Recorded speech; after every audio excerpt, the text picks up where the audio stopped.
Gold, diamond, antique, குண்டன் நகைகள் மற்றும் gold பாரினை நியாயமான விலையில் நிறைவான தரத்துடன் பெற்றுக்கொள்ள பெம்ப்லியில் கிருஷ்ணிகா ஜுவல்லர்ஸ். தொடர்புகளுக்கு 020 89 00 0194.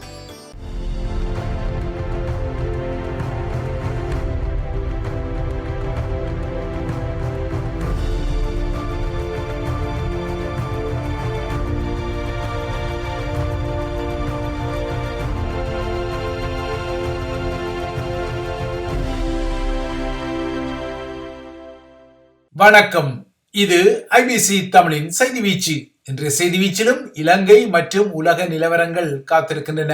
ஈழத்தமிழர்களின் அரசியல் பரப்பில் மட்டுமல்ல, இலங்கையுடன் தொடர்புடைய ராஜதந்திரிகளும் இரா சம்பந்தனின் மரணம் குறித்த இரங்கல் அதிர்வுகளை தத்தமது சமூக வலைத்தளங்களில் வெளிப்படுத்த தவறவில்லை. இப்போது அசையா நிலை உடலமாக இருந்து அஞ்சலிப்புகளை பெற்றுக்கொள்ளும் இரா சம்பந்தன் தனக்குரிய இறுதி கிரிகைகளை எதிர்கொண்டு தகன நிலைக்கு செல்லும் வரை இவ்வாறான அதிர்வுகள் தொடர்வது இயல்பானது. இன்று காலை ஸ்ரீலங்கா தலைநகர் கொழும்பில் பொரளை பகுதியில் உள்ள தனியார் மலர்ச்சாலை ஒன்றில் அஞ்சலிக்கு வைக்கப்பட்ட இரா சம்பந்தனின் உடலம் நாளை ஸ்ரீலங்கா நாடாளுமன்றத்தில் லயன் ஸ்டேட் எனப்படும் ஸ்ரீலங்காவின் அரச மரியாதையையும் பெற உள்ளது. பொதுவாகவே அரச இறுதிச் சடங்குகளுக்கு முந்திய நிலையில் இவ்வாறான லயன் ஸ்டேட் மதிப்பு வழங்கப்படுவது வழக்கம் என்றாலும், இரா சம்பந்தன் நாடாளுமன்ற உறுப்பினர் என்ற தகுதி நிலையில் மரணித்ததால் கொழும்பு அதிகார மையத்தின் இந்த மதிப்பளிப்பு கிட்டுவதாக தெரிகிறது. இரா சம்பந்தனின் மரணத்துக்கு தனது இரங்கலை தெரிவித்த ஸ்ரீலங்காவின் முதன்மை தலைவர் ரணில் விக்ரமசிங்க, இலங்கையின் ஒரு தேசிய தலைவராக இருந்த இரா சம்பந்தன் நாட்டில் ஏற்பட்ட பிளவுகளை குறைக்க அயராது பாடுபட்டதால் அவரது இழப்புக்கு நாடு இரங்கல் தெரிவிப்பதாகவும் குறிப்பிட்டுக் கொண்டார். ஈழத் தமிழர்களுக்காக இயங்கிக் கொள்வதாக கூறும் அரசியல்வாதிகளை விட அதிகமாக தியாகம் செய்தவர்களின் கல்லறைகள் எல்லாம் இடித்தளிக்கப்பட்டு அவர்கள் குறித்த நினைவேந்தல் உரிமையை கூட கருவறுத்துக் கொள்ளும் கொழும்பு அதிகாரமையும் தமிழர்களுக்காக குரல் கொடுத்த இரா சம்பந்தனுக்காவது லயன் ஸ்டேட் மதிப்பு வழங்கிக் கொள்ளும் அளவுக்கு கொழும்பில் கொஞ்சம் நல்லிணக்கம் இருக்கிறது போலும். கடந்த ஞாயிறு இரவு இரா சம்பந்தன் மரணித்துக் கொண்டார். ஆயினும் இன்று வரை அவரது மரணத்திற்கான காரணம் தமிழரசு கட்சியால் அறிவிக்கப்படவில்லை.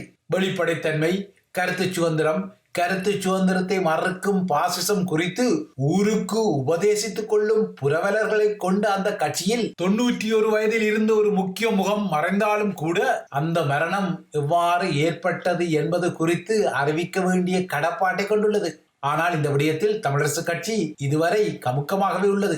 பொதுவாகவே ஜனநாயக பொதுவாழ்வில் இருக்கும் தலைவர்கள் மரணமடையும் போது அவரது மரணம் எவ்வாறு இடம்பெற்றது என்பது அவர் அனுமதிக்கப்பட்ட மருத்துவமனையால் அல்லது கட்சியால் அறிக்கையிடப்படுவது வழக்கம்.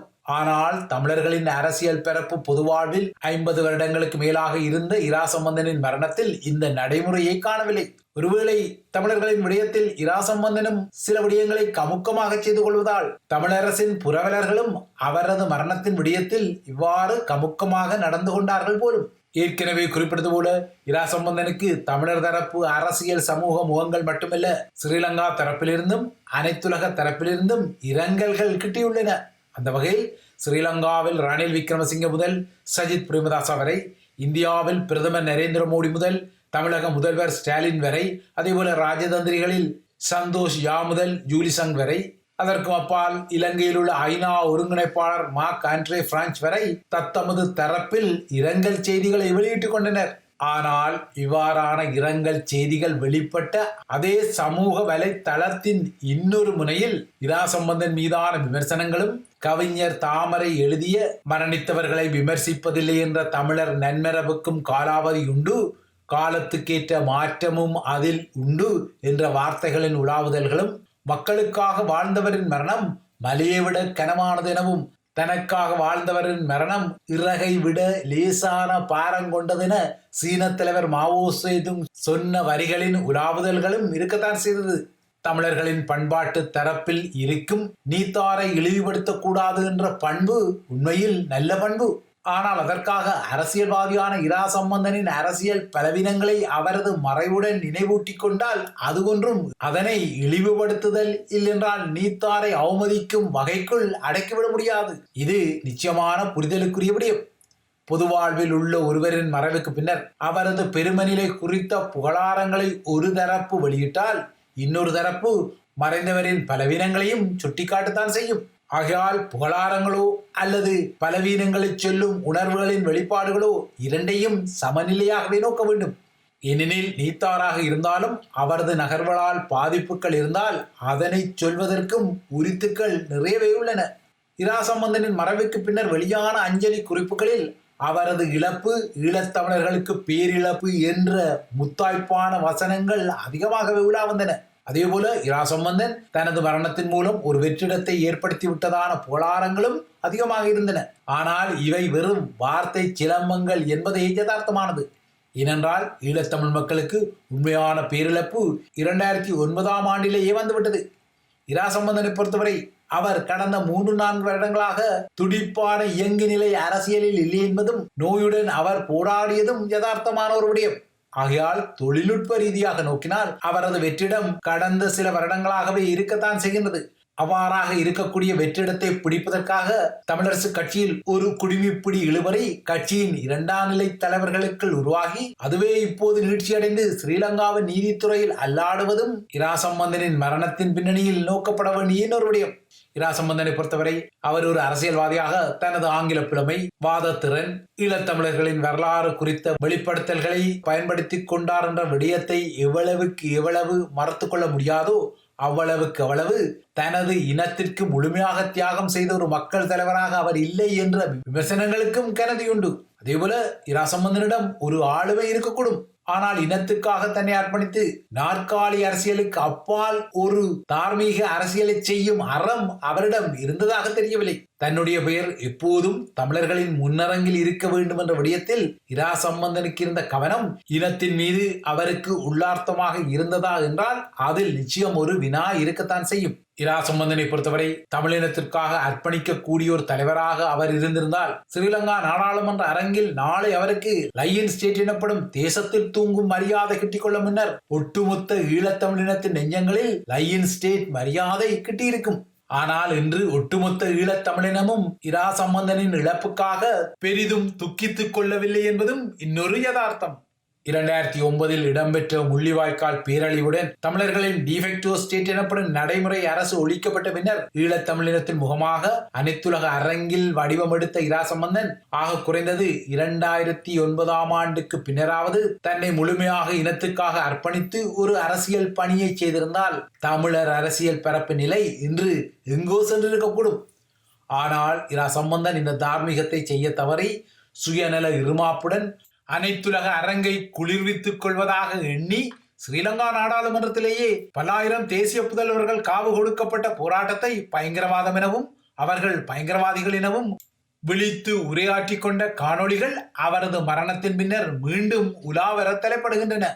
இவ்வாறான நாராசமான சொல்லாடல்களை செய்த அவர் கொழும்பு அதிகார மையத்துடன் ஒப்புக்கு சப்பாக பேச்சுவார்த்தைகளை நடத்தும் ஒரு முகமாக தன்னை அரசியல் ரீதியில் குறுக்கி நகர்ந்தவையே தமிழினத்தின் கையறு நிலையை இன்று மேலும் நீட்சிப்படுத்தியதை அவரது மரணத்தின் நினைவு கூறலிலும் மறக்க முடியாது. எனினும் தமிழர்கள் எதிர்நோக்கிய பிரச்சனைகளுக்கு குரல் கொடுத்த முக்கிய தலைவராக இரா சம்பந்தன் இருந்தார் என்பதை மறுப்பதற்கில்லை. ஆனால் அவர் வெளிப்படுத்திய இந்த குரல் கொடுப்பு அவரிடமிருந்து சுயநலமற்ற சுகபோக வாழ்வற்ற ஒரு செயல் கொடுப்பாக இருந்திருந்தால் இன்று அவர் ஒட்டுமொத்த ஈழத்தமிழினத்தின் நெஞ்சங்களில் லயன் ஸ்டேட் நிலையில் இருந்திருப்பார். ஆனால் உண்மையில் அந்த நிலை இன்றில்லை. மாறாக இரா சம்பந்தனின் இழப்பு தமிழர்களுக்கு ஈடு செய்ய முடியாத இழப்பு என்ற அரிதார முகமன்கள் மட்டுமே அங்கு எஞ்சியிருக்கின்றன. இவை இலங்கையை மையப்படுத்திய விடயங்கள். அடுத்து அனைத்துலக நிலவரங்களை நோக்கிக் கொண்டால் அமெரிக்க உச்சநீதிமன்றம் முன்னாள் அரசு தலைவர் டொனால்ட் ட்ரம்புக்கு சாதகமாக வழங்கிய ஒரு தீர்ப்பு அரசு தலைவர் ஜோ பைடனை கடுமையாக சீற்றப்படுத்தியுள்ளதால் அவர் அமெரிக்க உச்சநீதிமன்றத்தின் தீர்ப்பை கண்டனம் செய்துள்ளார். அமெரிக்காவில் முடியாட்சி முறை இல்லை என்பதால் அமெரிக்காவில் மன்னர்கள் யாரும் இல்லை எனவும் சட்டத்தின் முன்னால் அனைவரும் சமன் எனவும் அமெரிக்காவின் அரசு தலைவரான தான் கூட சட்டத்துக்கு அப்பாற்பட்டவன் அல்ல எனவும் ஜோ பைடன் குறிப்பிட்டுள்ளார். டொனால்ட் ட்ரம்ப் அமெரிக்க அரசு தலைவராக இருந்த காலத்தில் செய்த சில நடவடிக்கைகளுக்கு குற்றவியல் வழக்குகள் எனப்படும் கிரிமினல் வழக்குகளிலிருந்து இம்யூனிட்டி எனப்படும் விலக்கு பெற முடியும் என உச்சநீதிமன்றம் வழங்கிய தீர்ப்பு தற்போது ட்ரம்புக்கு சாதகமாக மாறியுள்ளது. அத்துடன் உச்சநீதிமன்றத்தின் இந்த தீர்ப்பானது இனிமேல் அமெரிக்க அரசு தலைவர் ஒருவர் என்ன செய்ய முடியாது என்பதற்குரிய வரம்புகளையும் விதிக்க மறுப்பு தெரிவித்துள்ளது. உச்சநீதிமன்றத்தின் இந்த தீர்ப்பு அமெரிக்காவில் ஒரு புதிய கொள்கையை எதிர்காலத்தில் உருவாக்கும் என்பதால் இது ஒரு ஆபத்தான முன்னுதாரணம் எனவும் இனிமேல் வெள்ளை மாளிகையின் அதிகாரம் அமெரிக்காவின் உச்ச நீதிமன்றத்தால் கூட கட்டுப்படுத்த முடியாத நிலை வரும் எனவும் ஜோ பைடன் குறிப்பிடுகிறார். உச்சநீதிமன்றத்தின் இந்த தீர்ப்பால் டொனால்ட் ட்ரம்ப் தன் மீதான குற்றவியல் வழக்குகளிலிருந்து அதாவது கிரிமினல் வழக்குகளிலிருந்து விலக்கு பெறும் நிலை எழுகிறது. இதனால் 2020 ஆண்டில் இடம்பெற்ற தேர்தல் முடிவுகளை மாற்றியமைப்பதற்காக ட்ரம்ப் குற்றங்களை செய்ததான குற்றச்சாட்டுகளுடன் இடம்பெறும் வழக்குகளுக்கான விசாரணைகளை அவர் இனிமேல் எதிர்கொள்வதற்கு வாய்ப்பில்லை. ஆகையால் உச்சநீதிமன்றம் ட்ரம்புக்கு இந்த விலக்கை வழங்கியுள்ளதால் இனிமேல் டொனால்ட் ட்ரம்பை பொறுப்பு கூற வைப்பது அமெரிக்க வாக்காளர்களின் கையில் இருப்பதால் எதிர்வரும் நவம்பர் மாதத்தில் இடம்பெறவுள்ள தேர்தலில் அமெரிக்க வாக்காளர்கள் ட்ரம்புக்கு இந்த விடயத்தில் ஒரு பாடத்தை கற்பிக்க வேண்டும் என ஜோ பைடன் கோரிக்கை விடுத்துள்ளார். அடுத்து ஐரோப்பிய நிலவரங்களை நோக்கிக் கொண்டார். குறிப்பாக பிரான்ஸ் தேர்தல் களத்தை நோக்கிக் கொண்டார். பிரான்ஸ் பொது தேர்தலின் 2ஆம் சுற்று வாக்களிப்புக்கு இன்னும் 4 நாட்களே உள்ள நிலையில் தீவிர வலதுசாரிகளின் அலையை தடுக்கும் வகையிலான தந்திரோபாய வாக்களிப்பு முறைகளுக்கான வியூகங்கள் தீவிரமடைகின்றன. முதற் சுற்று வாக்களிப்பினூடாக ஏற்கனவே 76 வேட்பாளர்கள் 50% மேல் தமக்குரிய வாக்குகளை பெற்று முதற் சுற்றிலேயே நாடாளுமன்ற உறுப்பினர்களாகும் வாய்ப்பை பெற்றாலும் அநேகமானவர்கள் 2ஆம் சுற்று மூலமாகவே தெரிவு செய்யப்பட வேண்டிய நிலை இருப்பதால் இந்த தந்திரோபாயங்கள் தீவிரமடைகின்றன. 2ஆம் சுற்றில் மரீன் லூபனின் ரெசம்பிள்மோ நேஷனல் எனப்படும் தேசிய பேரணி கட்சி தனது தரப்பில் 289 ஆசனங்களை கொண்ட அறுதி பெரும்பான்மையை தீவிரமாக தேடும் நிலையில் ஏனைய கட்சிகள் அதிதீவிர வலதுசாரிகள் அவ்வாறான நிலையை எட்டுவதை தடுப்பதற்காக தமக்கு இடையிலான குதிரை வீரங்களை ஆரம்பித்து விட்டன. குறிப்பாக ட்ரையாங்குலர் எனப்படும் முக்கோண போட்டிக்களம் இப்போது பேசுபொருளாகின்றது. இந்த போட்டிக்களத்தை மொத்தமாக 307 ஆசனங்களுக்குரிய வேட்பாளர்கள் எதிர்கொள்கிறார்கள். ட்ரையாங்குலர் எனப்படும் இந்த முக்கோண போட்டியானது முதற் சுற்று வாக்களிப்பில் குறைந்தபட்சம் 50.5% வாக்குகளை பெற்ற வேட்பாளர்களுக்கு இடையே இடம்பெறும் மும்முனை போட்டியாகும். 2ஆம் சுற்று வாக்களிப்பு எதிர்வரும் ஞாயிறன்று நடைபெற உள்ளதால் அந்த சுற்றில் போட்டியிடும் வேட்பாளர்கள் குறித்த விடயங்களை இன்று மாலைக்குள் அனைத்து கட்சிகளும் தேர்தல் ஆணையகத்திடம் தெரிவிக்க வேண்டும் என்பதால் நேற்று முதல் இன்று பகல் வரை இந்த முக்கோண போட்டியை தவிர்க்கும் வியூகங்கள் வேரியம் பெறுகின்றன.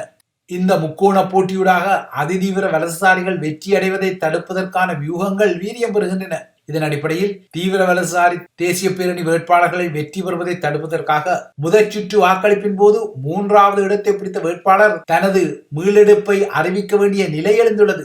இவ்வாறான ஒரு நகர்வு இடம்பெறாவிட்டால் இந்த முக்கோண போட்டியூடாக அதிதீவிர வலதுசாரிகள் தரப்பு லேசாக வெற்றி பெறும் என்பது வெளிப்படையானது என்பதால் இந்த முக்கோண போட்டியை தவிர்ப்பதற்கான மீளெடுப்புகள் தற்போது பேசுபொருளாகியுள்ளன.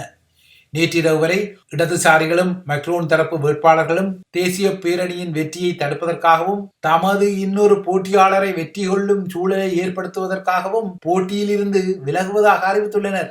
ஆயினும் தன்னுடன் போட்டியிட்ட போட்டியாளரே வெற்றி பெறும் வகையில் 3வது இடத்தில் இருக்கும் தமது தரப்பு வேட்பாளர்களை மீளெடுப்பதா என்பதில் சில கட்சிகளுக்கு குழப்பங்கள் இருப்பதால் சில கட்சிகள் அதனை இப்போது வாக்காளர்களின் தெரிவாக இருக்கட்டும் என்ற அடிப்படையில் விட தலைப்படுகின்றார்கள்.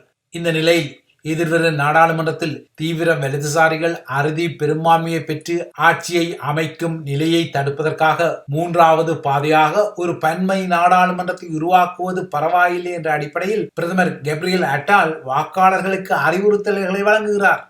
அதாவது அதிதீவிர வலதுசாரிகளை விட ஏனைய கட்சிகள் பரவாயில்லை என்ற அடிப்படையில் அவர் இந்த அறிவுறுத்தலை விடுகின்றார். எனினும் ஜான் லுக் மெலோனின் இடதுசாரிகளுக்கு வாக்களிப்பது குறித்த எச்சரிக்கையையும் மையவாதிகள் விடுவது இங்கு குறிப்பிடத்தக்கது. இவைதான் ஐபிசி தமிழின் செய்தி வீச்சு. தொடர்ந்தும் ஐபிசி தமிழுடன் இணைந்திருங்கள்.